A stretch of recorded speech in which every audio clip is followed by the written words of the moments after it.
A resilient character is an individual who can absorb criticism, correct? Someone who collaborates effectively with others, who navigates stressful situations with composure, who assumes responsibility, and if things go awry, they shoulder the blame. They do not deflect onto others. They are someone you can depend on. You lean on them, and there is a solid foundation there to support you. You can truly rely on them in challenging situations. A fragile character is someone incapable of processing criticism. That is arguably the primary characteristic. The most detrimental trait in human nature, and a definitive marker of toxicity, is a person who rejects any form of critique. They are overwhelmingly defensive. That mindset implies they believe they can evade accountability. They say whatever they please, enveloped in an impenetrable psychological wall or shell. Therefore, the capacity within a professional environment or a personal relationship to absorb criticism and apply it constructively is an exceptionally powerful psychological trait that reveals genuine fortitude. How individuals manage stress is a profound indicator of their underlying nature. In professional environments, people are adept at masking their flaws and projecting an illusion of strength. However, when the environment becomes deeply stressful and immense pressure mounts, the facade crumbles, revealing their inability to cope. They prove too fragile, operating purely on reactivity. They remain trapped in the immediate chaos, demonstrating impatience and brittleness.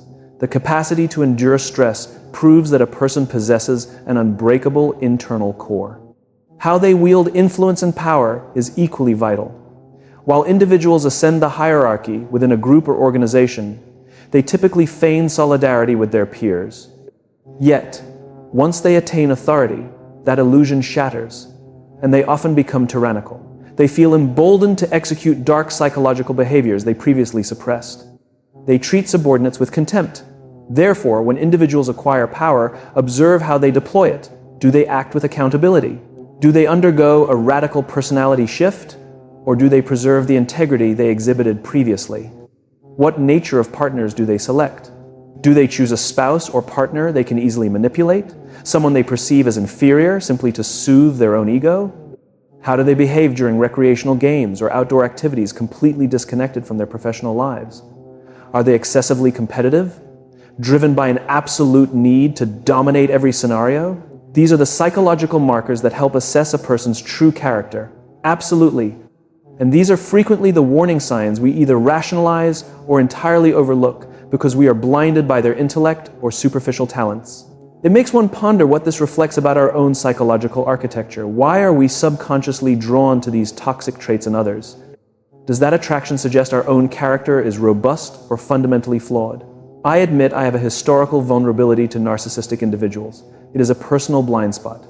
Perhaps it stems from childhood conditioning, or a lingering existential void within, making their calculated charm and manufactured attention feel intoxicating, almost casting a manipulative spell that pulls you in. Indeed. If you are grappling with your own internal deficits and emotional vacuums, you will inevitably gravitate toward individuals who superficially fill those voids. You might even find yourself mesmerized by charismatic, Machiavellian leaders who fabricate a sense of purpose for you because you lack one of your own. Thus, much of this dynamic reflects our own inner workings. We often find ourselves drawn to deeply negative personalities. There are individuals trapped in subconscious patterns, repeatedly choosing the most destructive partners simply because the ensuing chaos makes them feel alive.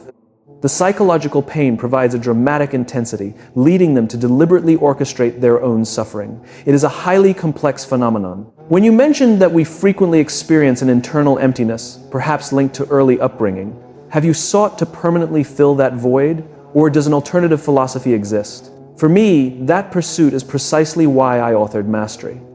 I have managed my internal emptiness since childhood through deep work, philosophical inquiry, and the relentless pursuit of novel perspectives on human nature. If I lacked my work, which many view merely as a transactional necessity for survival, I would feel untethered. For me, it validates my existence. I felt philosophically compelled to write these books. It provides a daily sense of mission. That is why I consume so much literature and remain captivated by profound concepts. It is why my current writing project continuously fills that existential gap. Conversely, as a practitioner of Zen meditation, I recognize the philosophical utility of emptiness itself. It is not inherently beneficial to constantly stuff the mind with stimuli. akin to endlessly gorging on information. There is an intrinsic beauty in the realization of pure emptiness, the concept that the ego is a fabrication, and the mind as we know it is merely a linguistic illusion. Embracing that psychological emptiness, stripping away the ego to observe reality unfiltered, is a profoundly liberating experience. Consequently, I exist in a constant philosophical tension between the urge to create meaning and the peace of embracing the void. You mentioned your fascination with observing human behavior and humanity. What is an observation about humans over time that has truly surprised you? Frankly, little surprises me, because my extensive study of history reveals that behavioral patterns constantly repeat. I will note, however, since I suffered my stroke and experienced physical vulnerability, I have observed a distinct shift in how people respond to me, and it has been overwhelmingly positive. I can occasionally default to a cynical view of humanity. That is my cognitive inclination, which is not necessarily healthy. We all possess perceptual filters that color our worldview, and mine tends to skew negative regarding human nature. Yet, people have displayed profound kindness since my health crisis.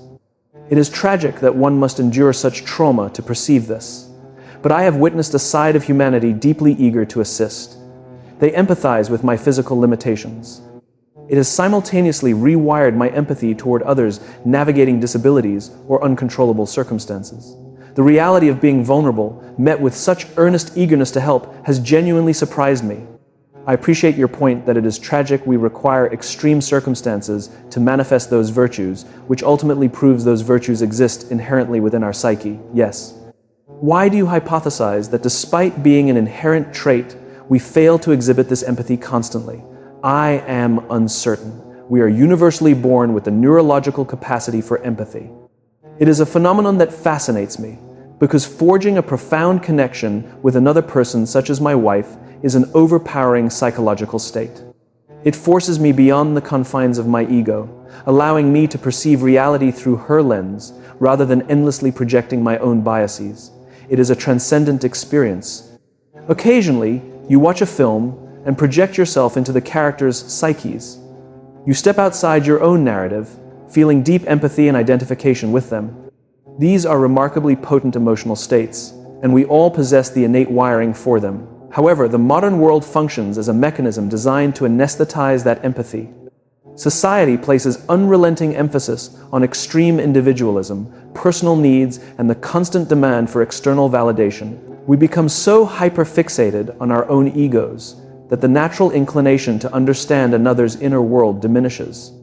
It is deeply ironic, because if we analyze it, our internal monologues are quite monotonous. The same thoughts, anxieties, and preoccupations endlessly cycle. Yet, other individuals represent entirely unique psychological landscapes.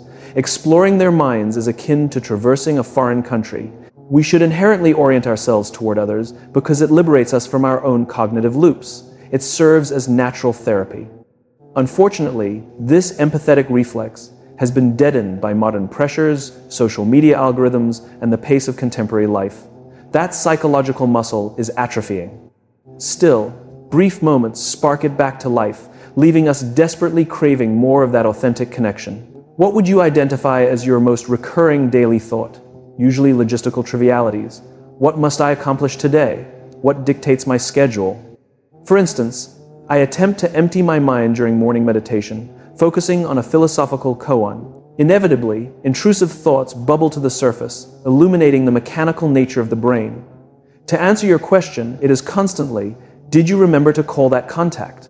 Did you adjust that reservation? Have you completed this or that task?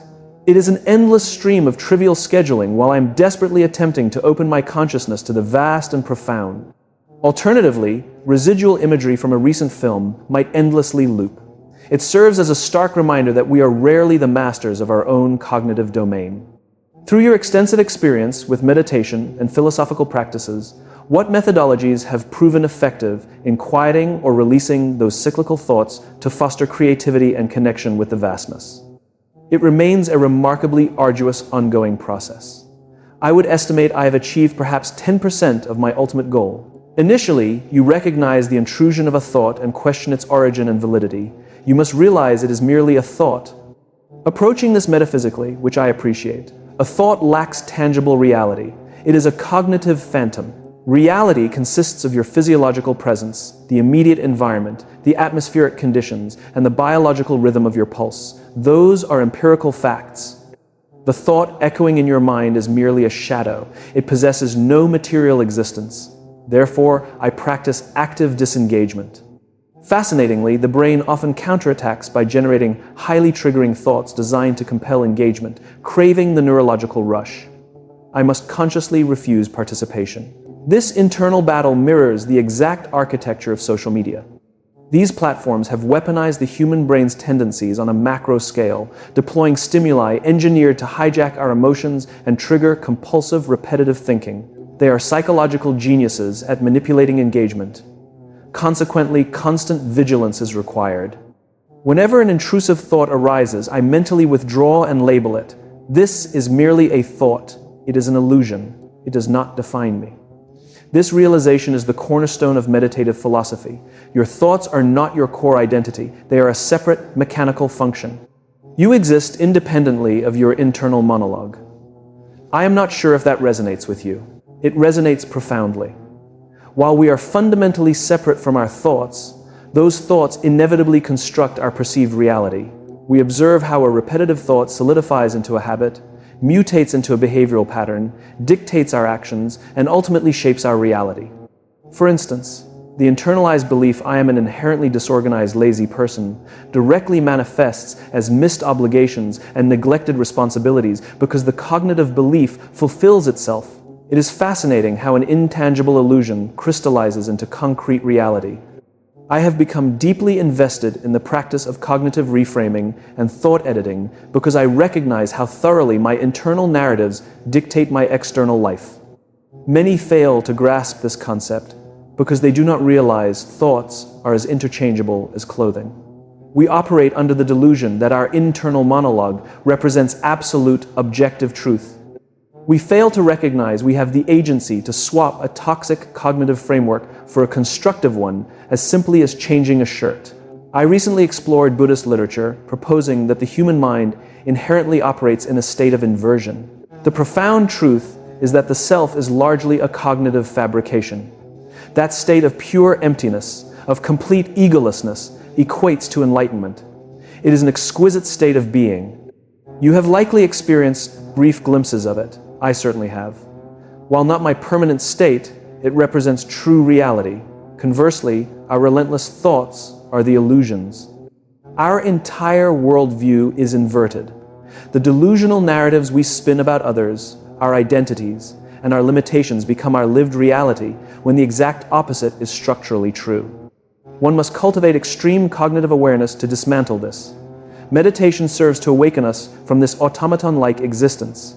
I am deeply influenced by the philosopher George Gurdjieff. Operating in the early 20th century, he synthesized various esoteric philosophies into a highly pragmatic framework. His seminal work, In Search of the Miraculous, is something I highly recommend. It is not purely esoteric mysticism, it is deeply practical. His core thesis is that humanity sleepwalks through existence on perpetual autopilot. We remain oblivious to our physiological functioning, the origins of our cognitive patterns, and the mechanics of our existence. Enlightenment is the gradual process of awakening to these realities. I have integrated this for 15 years, and it has fundamentally altered my life's trajectory. I deeply appreciate that perspective, and am eager to explore Gurdjieff's work. I completely agree. We exist in such severe disconnection from our cognitive and physiological systems that we reflexively assume external entities hold the solutions to our internal discord. While deferring to medical professionals is logical, we remain profoundly alienated from our own physical deterioration until a catastrophic crash occurs. We ignore eroding relationships until the emotional investment vanishes completely. We exist at such a staggering distance from our authentic selves that genuine awareness is rare. I appreciate your distinction between existing as a conscious, breathing entity grounded in the present versus being perpetually trapped within the theoretical confines of the mind. It is a fascinating dichotomy because we constantly navigate dual realities. While the external visible world exists objectively, our internal mechanism remains the sole interpreter of that reality. Ultimately, my cognitive processing dictates my experiential reality, largely independent of external circumstances. This highlights that human existence is dictated by continuous internal storytelling. Our cognitive processing of an event, rather than the event itself or external stimuli like social media, becomes our definitive reality. I can objectively verify that beginning my day immersed in digital algorithms accelerates my cognitive anxiety exponentially compared to a disconnected morning. The seemingly mundane routines of grooming become deeply tranquil only if I protect my cognitive space. That vital choice occurs within the invisible psychological realm, whereas the external world merely serves as the backdrop I interact with. Exactly. We primarily exist within an invisible architecture of symbols, language, and cultural codes. Government structures and societal norms are invisible constructs we universally accept as binding. We remain largely oblivious to this invisible matrix. My constant objective is to elevate my consciousness regarding this invisible domain, interrogating why I process information in specific ways and tracing the psychological origins of my beliefs. It is a rigorous but illuminating process. It is exceptionally difficult and non-linear. I frequently subject my core beliefs to intense psychological audits, questioning their origins and validity. Why do I cling to this specific narrative about my identity or about human nature? I relentlessly challenge my assumptions, forcing myself to argue the absolute contrary. This intellectual friction can induce cognitive dissonance, leaving me perpetually uncertain and swimming in ambiguity. However, I ultimately view it as a necessary, deeply healthy psychological exercise. I value this trajectory because it aligns with your earlier assertion that a robust character embraces criticism, which fundamentally requires navigating opposing viewpoints. The concept you are articulating, that interrogating our deepest values is a vital, healthy practice, is inherently terrifying because it plunges us into the abyss of uncertainty. We risk destabilizing our identity and losing our psychological true north. How do we rigorously audit our core beliefs without entirely unmooring ourselves, eventually recognizing this deconstruction is essential to authentic self-discovery? You must ask, who are you objectively? What constitutes your psychological essence? What unique purpose are you meant to execute? Those answers are rarely self-evident. Most individuals suffer immense existential angst attempting to decode this because they have been meticulously programmed by parental figures, cultural dogmas, and institutional narratives dictating their identity, values, and definitions of success. You must ruthlessly interrogate these external scripts. You must ask, is this my authentic passion or merely cultural conditioning? Am I genuinely attracted to this archetype of a partner, or am I fulfilling a societal expectation? This rigorous self-inquiry strips away the artificial social conditioning that obscures your true nature. You are fundamentally a mystery to yourself, attempting to solve your own psychological puzzle. Continual questioning does not lead to a nihilistic void. Rather, it excavates your authentic essence and illuminates what you were intrinsically designed to accomplish. Once you extract that internal clarity, you achieve an unshakable psychological certainty. From a very young age, I possessed the absolute conviction that I was meant to be a writer. While the specific genre required exploration, possessing that foundational certainty by age 8 provided a powerful cognitive filter. It allowed me to instantly dismiss irrelevant pursuits and societal pressures. Securing that core identity eliminates the need for perpetual existential doubt. I will never waste energy questioning why I did not pursue law or music. I possess that immovable psychological bedrock. The ultimate purpose of your internal interrogation is to hit that bedrock, granting you profound stability amid the chaos. That resonates deeply. A primary hurdle and a theme I constantly analyze is that this process is frequently derailed by our paralyzing fear of social judgment. We are terrified of failing as our authentic selves, preferring to succeed as a fabricated persona designed to appease others. We dread becoming an unsuccessful artist, so we capitulate and become a successful corporate functionary. The perceived judgment of the collective holds such psychological dominance that it prevents us from pivoting toward our genuine purpose, making us incapable of accepting that we might disappoint someone else's expectations. I have analyzed this from multiple angles.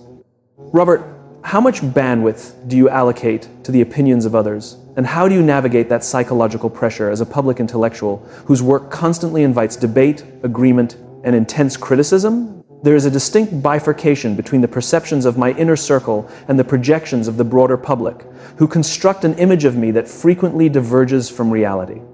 As a social creature, I naturally desire my authentic character to be understood that I appreciate absurdity, juvenile humor, and lowbrow cinema. I am not perpetually dissecting heavy philosophy. My wife can attest to this deeply unserious facet of my psychology. Maintaining authentic sincerity has always been paramount to me. This aversion to pretense is precisely why I authored the 48 Laws of Power. I harbor a deep psychological allergy to individuals projecting a false persona. It causes me genuine distress, a sensitivity I have possessed since childhood. Perhaps I detected a specific hypocrisy in my early environment that sensitized me. I wrote that book to expose the pervasive hypocrisy of human nature. People frequently camouflage their ruthless pursuit of power behind a facade of altruism or artistic purity. It has always been vital for me to decode the true psychological machinery operating beneath the surface, both in others and within myself. When I experience cognitive dissonance, when I feel I am projecting a synthetic version of myself, it is deeply unsettling. Frankly, adopting the mantle of a self-help guru feels inherently fraudulent. It induces severe imposter syndrome because it contradicts my core identity. I completely relate to that cognitive dissonance. I simply desire to be an author. I am obsessed with philosophy, abstract ideas, and the expansion of consciousness.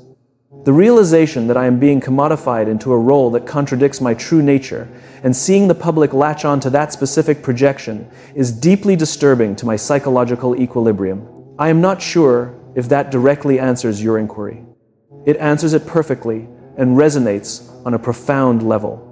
It highlights the fascinating chasm between internal self-perception and external societal projection. I experience the exact same phenomenon. My career exists solely because I am enthusiastically sharing subjects that captivate me: meditation, philosophical traditions, ancient wisdom, and the intersection with modern neuroscience. I simply enjoy disseminating those concepts. I have never conceptualized myself as a spiritual guru or enlightened guide. Yet, societal architecture automatically categorizes anyone distributing insight into that specific archetype. Like you, I am forced into a categorical box despite our differing methodologies and interests. I frequently explain that my highest ambition is simply to serve as a relatable conduit, the friend introducing you to profound Eastern philosophies or psychological frameworks you might otherwise miss. That is the entirety of my ambition. However, society forcefully elevates you onto a pedestal, imposing a dynamic you neither requested nor desire. The psychological danger is that the public's relentless projection can gradually overwrite your own self-perception if you lack extreme cognitive vigilance. Absolutely. That is why I must constantly recalibrate and interrogate my ego, reminding myself that projection is not your reality, Robert. Furthermore, I am a deeply flawed biological organism. I possess psychological blind spots and compulsive behavioral loops I constantly battle. I resent the idolization that frames me as an omniscient figure who has eradicated all human weakness. My motivation for writing The Laws of Human Nature was to publicly acknowledge that I am infected with the exact same psychological flaws I analyze. I exhibit narcissistic tendencies, battle insidious envy, and experience delusions of grandiosity. I remain deeply uncomfortable with any public perception that contradicts my flawed reality. However, this is the psychological trap that ensnares many public figures. They become paralyzed by the weight of their own manufactured image. I may be speculating, but I analyze tragedies like Anthony Bourdain's suicide through this lens. I suspect he was psychologically crushed by a public persona that fundamentally conflicted with his internal reality, generating an unbearable cognitive dissonance. While numerous variables existed, being trapped in a false public identity can induce profound depressive states and complete ego collapse. Absolutely. I often joke I should author a manuscript titled The Flaws of Human Nature. That is essentially what the book already is, an autopsy of the 18 dark corners of human psychology. It highlights the toxic cultural obsession with linear perfection. We have adopted a simplistic before and after paradigm for human development. It is logical in a fitness context, but we erroneously apply it to psychological evolution, assuming one transitions permanently from poverty to wealth or from anxiety to enlightenment. I agree entirely with your cyclical framework. Psychological challenges operate in spirals, not straight lines. I have not eradicated envy from my psyche. I merely process it through a more mature cognitive framework than I did a decade ago. I possess superior psychological tools to manage it, but the vulnerability remains. Exactly. The exact same principle applies to spiraling cognitive anxiety. Attaining a degree of awareness does not immunize me against negative thoughts. I simply regulate them with greater efficiency. That cyclical reality is incredibly liberating to accept as a developing individual. It shatters the delusion that one will eventually cross a finish line into permanent psychological perfection where negative emotions cease to exist entirely. Precisely. That linear before and after myth generates immense suffering because individuals assume they will permanently transcend their fundamental nature. It is a bizarre psychological shift. Before the 48 laws of power gained traction, I was entirely obscure, residing in a cramped, rent-controlled apartment in Santa Monica, devoid of traditional success. I incessantly offered the exact same philosophical advice, but I was universally ignored because I lacked social proof. Suddenly, the manuscript is published, and society demands I adopt a completely new persona. It was incredibly jarring because my core psychological identity was identical to the man in that miserable apartment whose insights were entirely dismissed. The objective value of the advice remained static. Society simply required the validation of a credential to listen. I parallel that experience entirely. Over a decade ago in London, I functioned as an obscure community mentor, hosting completely free philosophical discussions for audiences of 5 people. I spoke endlessly at universities without compensation because synthesizing complex ideas and facilitating growth was my inherent passion. My fulfillment is entirely derived from the process of learning, synthesizing, and translating profound concepts into pragmatic tools. That intrinsic process is the sole source of my psychological joy.